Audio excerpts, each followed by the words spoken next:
Introduction. What if all your thoughts, decisions, and desires aren't actually yours?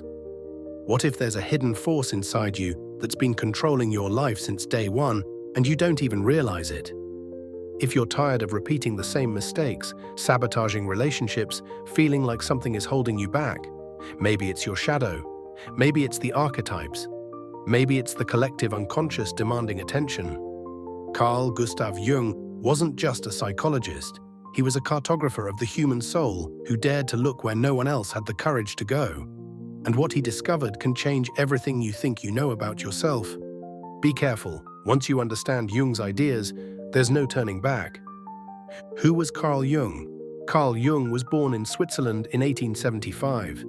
He was Sigmund Freud's brightest disciple, but he became the one who dared to challenge him. Freud believed that everything in the human psyche revolved around repressed sexual desires. Jung saw something else: depths, archetypes, symbols, collective forces. While Freud looked at the immediate past, Jung saw thousands of years back, touching the ancestral roots of our existence.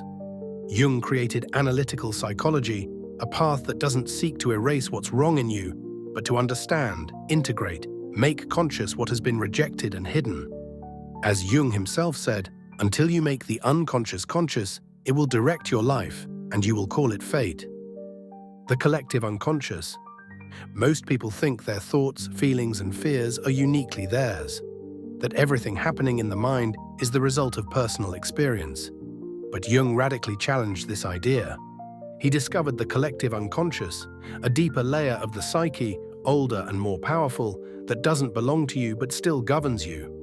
Imagine your mind as a small island.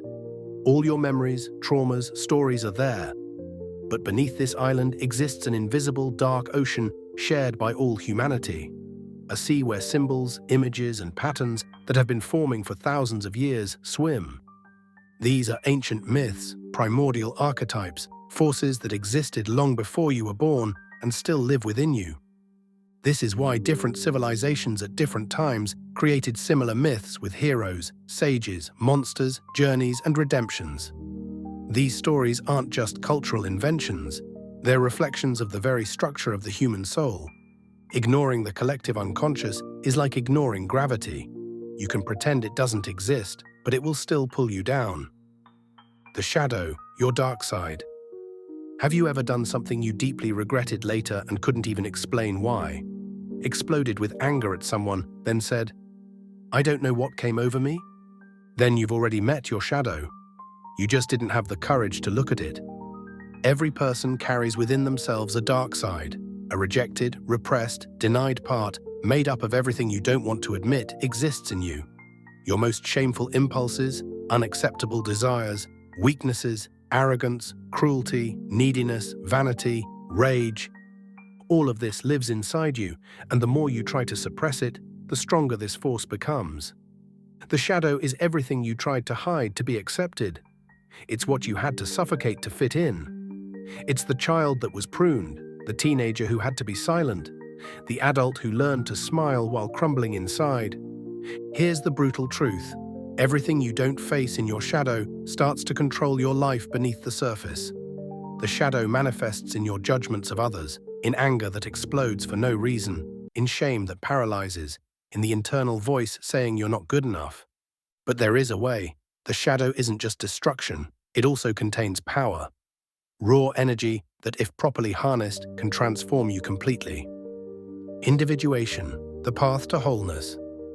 Most people spend their entire lives trying to fit in, pleasing their parents, meeting social expectations. They mold themselves, distort themselves, anesthetize themselves, all to avoid confronting who they really are. Jung knew exactly what was missing. He called it the absence of individuation. Individuation is the brutal, intense, and profound process of becoming a whole human being. It's the confrontation with your own shadow, the integration of internal opposites, the reconnection with the soul. It's dying to what you thought you were to be reborn as something more authentic. It's the collapse of the ego, the breaking of illusions. As Jung said, the encounter with the self is by nature a defeat for the ego. Individuation doesn't happen all at once. It reveals itself in crises, losses, ruptures. Each time something in you dies, a belief, a relationship, an identity, something new is born in its place. By integrating your rejected parts, confronting your shadow, listening to your soul, you become what you've always been, but never had the courage to be. Dreams and symbols. While the modern world mocks dreams, Jung went in the opposite direction. For him, dreams are the voice of the psyche. They're not noise, but messages. Every night something inside you awakens and begins to speak. The problem is that you haven't learned to listen. Jung saw dreams as attempts by the unconscious to restore psychic balance. Houses, snakes, forests, mirrors, doors. These elements don't appear by chance. They represent parts of your psyche. Understanding this language is like learning an ancient language of the soul. Ignoring dream symbols is like covering your eyes while walking through a maze. Want to know who you really are? Look at your dreams. They contain answers that your conscious mind cannot formulate. Conclusion and call to action. You've spent your whole life trying to fit in, protect yourself, and belong. You pretended to be strong when you were falling apart. You smiled when everything inside was screaming for help. But now something in you has started to awaken, and it's no coincidence that you're here. Jung believed that nothing happens by chance. Perhaps this video has been exactly that. A call to stop running away, stop lying to yourself, abandon the surface and dive deep. What Jung teaches us isn't easy to hear because it requires courage, pain, responsibility. But it's also liberating. The moment you understand that you're not broken, just unconscious, you gain the power to transform. You don't need to understand everything right now, but you need to take the first step, the step of honesty. If this video touched a sleeping part of your soul, subscribe to the channel for more deep psychology content. Like this video if you're ready for inner transformation. Comment below.